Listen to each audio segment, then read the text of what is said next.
أعوذ بالله من الشيطان الرجيم. بسم الله الرحمن الرحيم. الحمد لله رب العالمين، والصلاة والسلام على سيدنا محمد وعلى آله وصحبه أجمعين ومن تبعهم بإحسان إلى يوم الدين. هناك مخلوق اسمه الشيطان، وفي بيننا وبينه علاقة.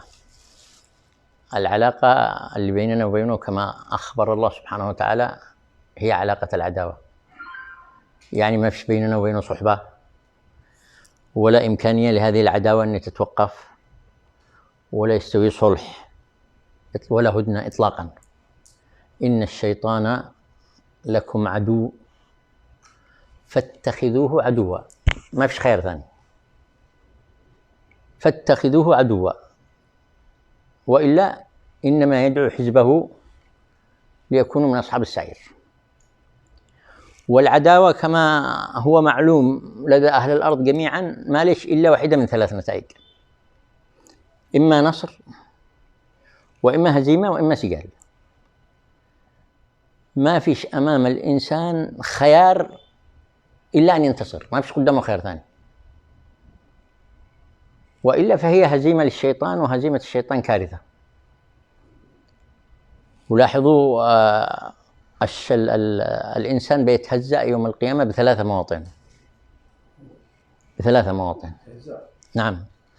الموطن الأول كأنه عند الحشر، لما المهزومين يبدأوا يقولوا والله في بعث وفي حساب فيقوموا يرجموا بحقهم الأعذار اللي فوق، من اللي فوق الشياطين: إنكم كنتم تأتوننا عن اليمين، يعني كنتم تمنعون إحنا من عمل الصالحات. أي شيء ردوا عليهم؟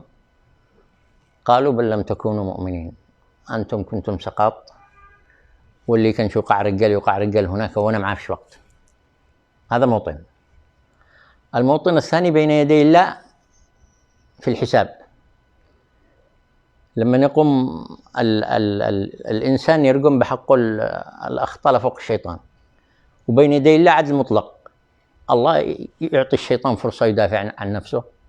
قال قرينه: ربنا ما أطغيته ولكن كان في ضلال بعيد. أنت داري بعبدك كيف كان. قال: لا تختصموا لدي وقد قدمت إليكم بالوعيد. هذا الموطن الثاني. الموطن الثالث وسط النار. صوروا الإنس المهزومين يقوموا كذا يوم يدوروا الشياطين يدعسوهم جعل. شوفوا على صلاة قدهم بالنار، من طالع يحرقوا، من نازل يحرقوا. ربنا أرنا اللذين أضلانا من الجن والإنس نجعلهما تحت أقدامنا. هذيك اليوم يعملوا للشيطان منبر بالنار ويقوم يخطب الخطبة هذه.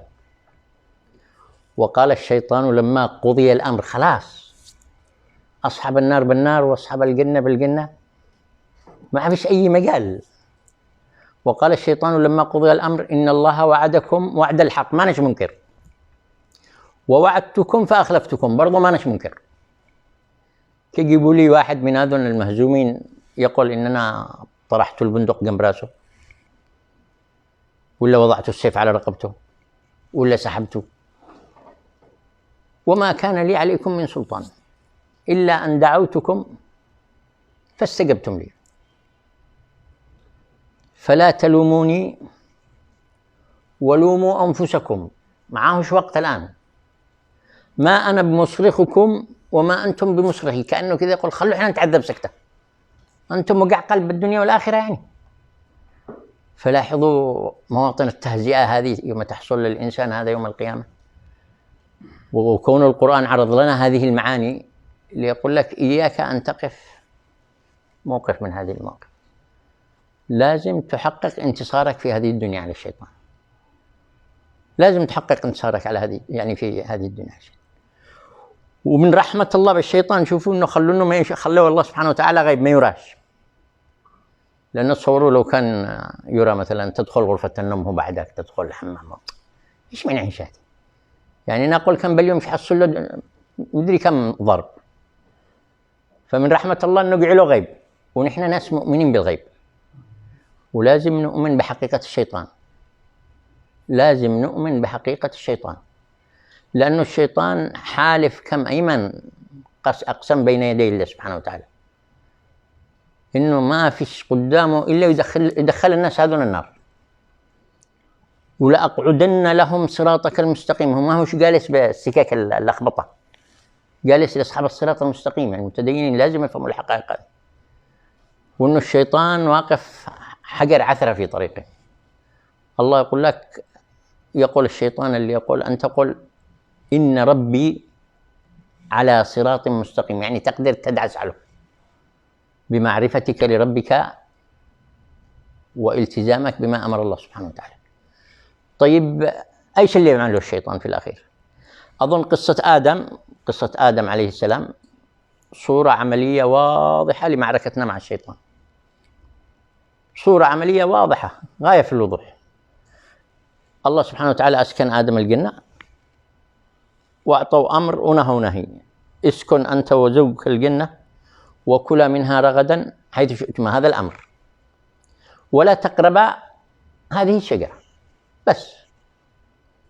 طيب قال: لو مشيتم على هذا الأمر إن لك ألا تجوع فيها ولا تعرى وأنك لا تظمأ فيها ولا تضحى. الشيطان الآن قام بدوره.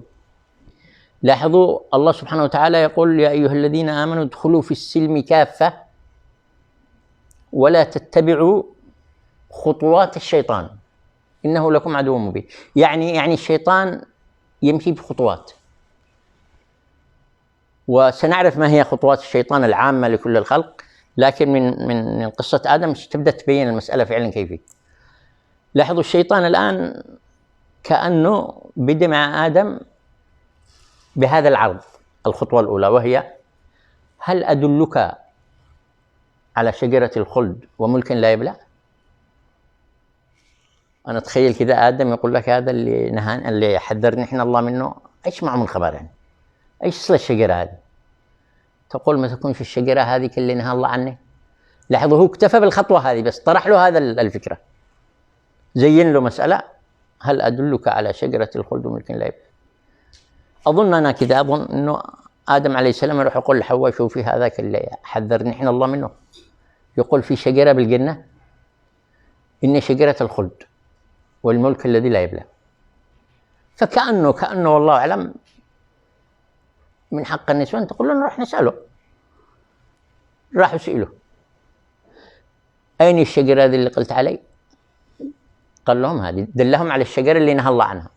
لاحظوا الخطوة الثانية الآن، قالوا له لا هذه الله نهانا إحنا عنها. لاحظوا الخطوة الثانية إيش قال لهم: ما نهاكما ربكما عن هذه الشجرة إلا أن تكونا ملكين أو تكونا من الخالدين. هذه الخطوة الثانية، يعني طرح مسألة تدغدغ عاطفة الإنسان ورغبته. الخطوة الثالث: حلف لهم يمين وقاسمهما إني لكما لمن الناصحين. أذكر مرة كذا وأنا ما أدري لمن قرأت من المفسرين، كأنه قال: ما كان آدم يظن أن أحدا يحلف بالله فاجرا.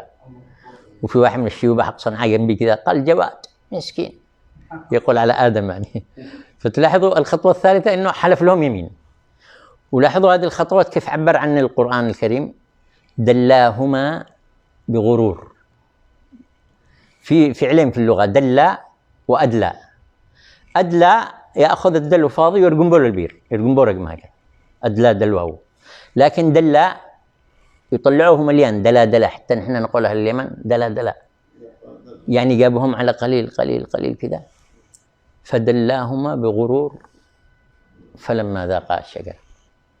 يعني لاحظوا إذن الشيطان يطرح فكرة، يتابع الفكرة هذه حتى تصل عند الإنسان إلى درجة الاقتناع، ويقوم يعمل الإنسان العمل باقتناعه. هذه خطوات عملية للشيطان بين لنا الله إياها في قصة آدم عليه السلام. طيب ما هي الخطوات؟ لأنه لاحظوا الله سبحانه وتعالى مش يقول لنا لا تتبعوا خطوات الشيطان، ومش تقول لنا شيء، لأنه يكون في حجة، وهذا كلام الله يعني ما فيش. خطوات الشيطان ذكرها الله سبحانه وتعالى في كتابه الكريم. أول خطوة اسمها النزغ. والنزغ في اللغة يقولوا زي الطعن السريع كده، يعني يجيب لك معلومة سريعة هكذا ويسيبك. هذه الخطوة الأولى. والله يقول وإما ينزغنك من الشيطان نزغ فاستعذ بالله. فاستعذ بالله. وأكبر انتصار يحقق الإنسان ضد الشيطان إنه يدرك هذا النزغ، يعرف إنه ذي الآن طعنة من الشيطان. أما إذا ما أدركش ستروا إنه المسألة تمشي بخطوات. فالنزغ هنا معلومة يقدمها الشيطان بشكل سريع. وأنا دائما لما أطرح المحاضرة دي أضرب مثال دائما أكرره حقيقة، لأنه قلت له قصة واقعية حصلت معنا. مرة أنا أتحدث عن معركة اليرموك، وقائد المعركة كان كأنه خالد بن الوليد، وبعدين يسأل عن جيش الروم كأنهم قالوا له 240,000 وهو معه 40,000. لاحظوا لما الاستطلاع قال له أنه جيش الروم 240 إيش قال؟ قال وددت لو أنهم الضعف. تقول إيش الرجال هذا؟ يعني تخيل يقول عبارة زي دي. طبعا أنا وأنا أقول العبارة دي تصور قلت لي قشعريرة إنه في رجال بهذا الحجم يعني. فأقول لهم تخرج مني عبارة كذا، أقول لهم على الحساب هذا ما فيش رجال اليمن. تصوروا هنا في واحد بالمجلس مثلا في بيني وبينه خلاف سابق، الشيطان يجي يعمل له نزغة يقول له ذا يقصدك، هذه النزغة، هذا يقصدك. لو هو عاقل وقال أعوذ بالله من الشيطان الرجيم، الرجال اللي تحكي عن خالد بن الوليد ما دخلي بالموضوع، خلاص حرقه، استعذ بالله وانتهى الموضوع. إذا لم يستعذ بالله وقبل المعلومة، الآن لاحظ يأتي له في موقف ثاني بالخطوة الثانية، وهي الوسوسة. الوسوسة اسمها الوسوسة. والوسوسة الله جاب سورة كاملة يقول لك انتبه انتبه انتبه، قل أعوذ برب الناس ملك الناس إله الناس من شر الوسواس الخناس الذي يوسوس في صدور الناس من الجنة والناس. والوسوسة عرفها علماء اللغة حديث النفس بغير انفعال. لاحظوا النزغ عادة معلومة، لكن الوسوسة حديث نفس قديم. كيف يعني؟ يجي الشيطان عنده يقول له ايش قصده ما قال انه اليوم هذه ما فيش رجال؟ من شايف نفسه هذا ذلك؟ يعني إذا شايف نفسه يعني إنه يعرف يتكلم، هذا سافر أوروبا، سافر معه حزام أسود كاراتيه، يعني شايف نفسه من يعني. لاحظوا ذا الآن المعلومة بدأت تكبر، هذه اسمها وسوسة، بس عاد الضغط ما ارتفعش. المعلومة بدأت تكبر، الآن أصبحت قد بنيت فكرة. وهذا واحد يشتي يربيه كذا، من ضمن الوسوسة يشتي واحد يربيه. الموطن الثالث أو الخطوة الثالثة سماها القرآن المس. المس، أيش المس؟ يجي يعيد الفكرة نفسها، إنه هذا جالس يحتقر الناس. من يقولوا له والله يشتي واحد يلاقي يعمل له مضرب، يوري له إنه في رجال ولا مش رجال، وربما يصل إلى إنه حتى يحدث نفسه وهو بالغرفة. هنا الفكرة قد بدأت تمس الانفعالات حقه، قد غضب. الله يقول لك عند الخطوة دي تراجع من هنا وانت من المتقين. إن الذين اتقوا إذا مسهم طائف من الشيطان تذكروا فإذا هم مبصرون.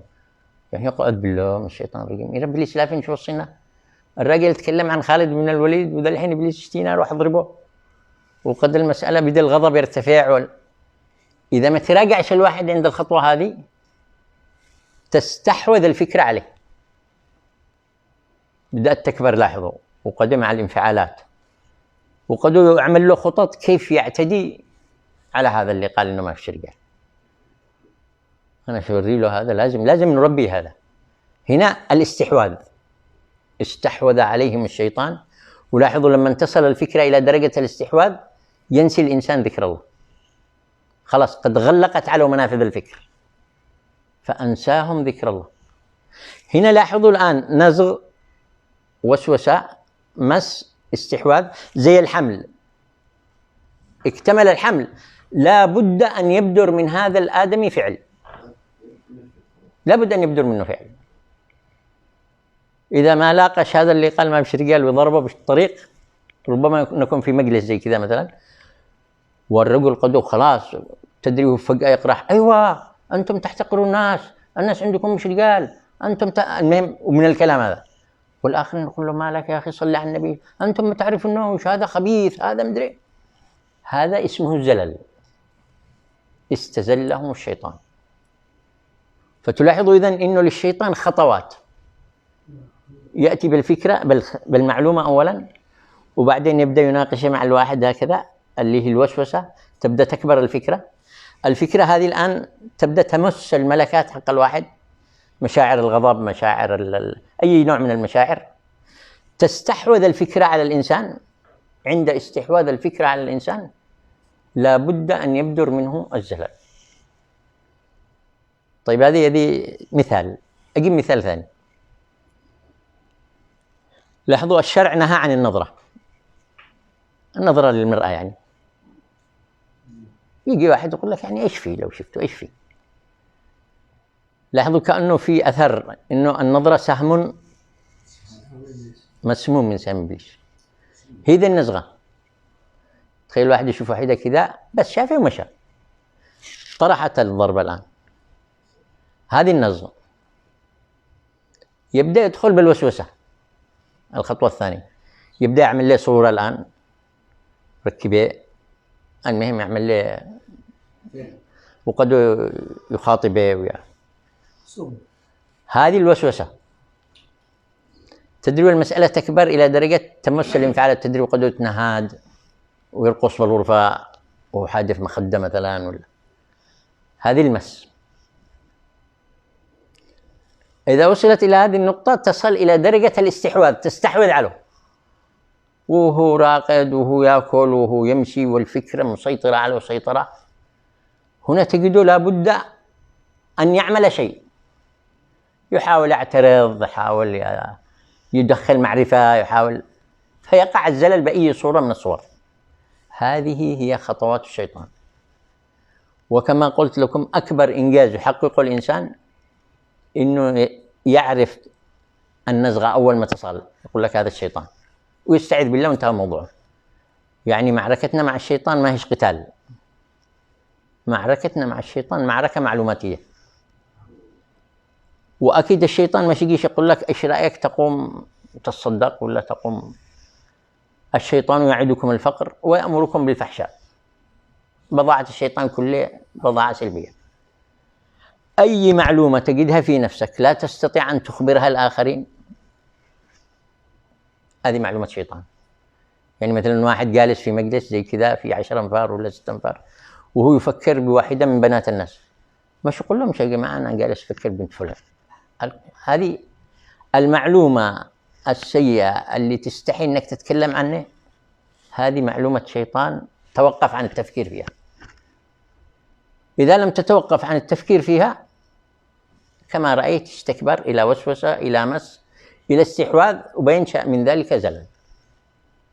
بينشأ عن ذلك زلل. إذا تكرر الزلل من الإنسان في أي معصية من المعاصي مرة بعد مرة بعد مرة، يصبح هوى عند الإنسان. خلاص قد هوى. يعني الشيطان ما يجيش يقول له: إيش رأيك؟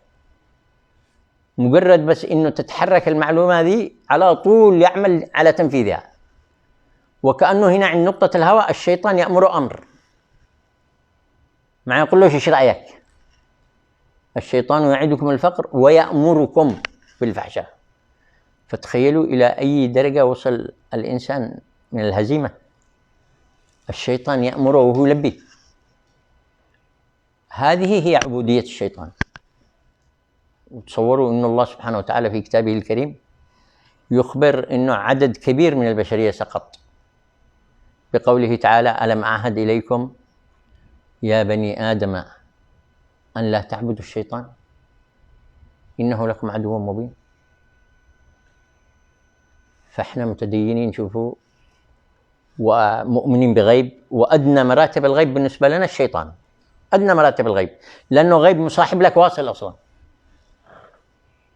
إذا لم ندرك حقيقة الشيطان يبقى عالم الغيب هذا عندنا عاد ما افتتحش، التطبيق حقه ما افتتحش. أول منازل الغيب معرفة الشيطان. وبالتالي هنا الإنسان محتاج يبدأ يستعيد هذه الحقيقة ويراقب نفسه وهو يحدث نفسه بأمور، ويعرف أي صلة سمات حق الشيطان. أي معلومة في بفحشاء، في بخطيئة، في اعرف إنها من الشيطان واستعذ بالله ولا تعملها ولا تواصل التفكير فيها. متى ما وصل الإنسان لهذا العمق هنا تلاحظ الشيطان يكاد يكون هزم في المحور الأول، يقول لك الرجال هذا ما نقدرش نأمره الآن به، أكيد بيبدأ يدخل مداخل أخرى لأنه لازم يسقط. هنا يبدأ يدخل له بعد الرياء. بعد الرياء يقول له خلاص ما شاء الله أنت تصدق وأنت تعمل، اعمل مثل بيقولوا عنك كذا فيهلك الإنسان من هنا، يهلك الإنسان منه. لذلك في حديث الثلاثة اللي أول من سعر بهم النار هم هلكوا في هذه المجوى: واحد مجاهد في سبيل الله، واحد علم الناس العلم والقرآن، واحد تصدق. لاحظوا كلها أعمال صالحة، لكن الشيطان هزمهم في إيش؟ في بعد من أجل أن يقال. ولذلك يذكر الله سبحانه وتعالى المجاهد هذا بنعمته، بنعمة الإقدام والشجاعة، فيذكرها فيقول ما عملت بها؟ قال قاتلت في سبيلك حتى استشهدت. لاحظوا، قاتلت هذا القراح، في سبيلك هذه النية. قال له كذبت لكنك قاتلت ليقال وقد قيل. برضو المتصدق قال له تصدقت ليقال، واللي علم الناس العلم قال له نعم تعلمت وعلمت ولكن ليقال. فإذا الشيطان هزم في محور المعاصي أصبح الإنسان ما يدخل في باب المعاصي، يأتي له من بعد الأعمال الصالحة ويحاول قدر الإمكان يدخله في بعد الرياء، فيهلك الإنسان منها مع أنه قد يعمل صالحات. فيجي واحد برضو يراقب نفسه دي كم هذه المساحة في حياتي، هل الناس عندي بهذا الاعتبار أعمل علشانهم، علشان يقولوا، علشان يتحدثوا عني، علشان هذه لازم تنتسح، لأنه هذه من محاور الهزيمة اللي يهزم فيها المتدين للشيطان، هزم للشيطان. فكما ترون إذن المعركة قائمة على قدم وساق، يعني مش فلت نحناش، مش فلت نحناش. هذه في مسائل المعاصي، في مسائل المعاصي. في ناس يدخل معهم الشيطان بعد الوحي. كيف يعني بعد الوحي؟ شياطين الإنس والجن يوحي بعضهم إلى بعض زخرف القول غرورا، وهذه يستخدمه مع ذون اللي يسمون انفسهم اللي يعالجوا، واللي السادة اللي يقول لك هذا يخرج الجين، يعمل الأمور هذه. ايش اللي حاصل؟ مثلا تجد المشعوذين، عفوا عن استخدام كلمة السادة لأنه ناس يستخدمونها وهم مشعوذين. نعم. ايش اللي يحصل؟ دعونا نفترض الافتراض، في واحد دخل وسرق بيت حق واحد، ما فيش واحد من الإنس شافه، بس يعلم الله كم الشياطين الموجودين.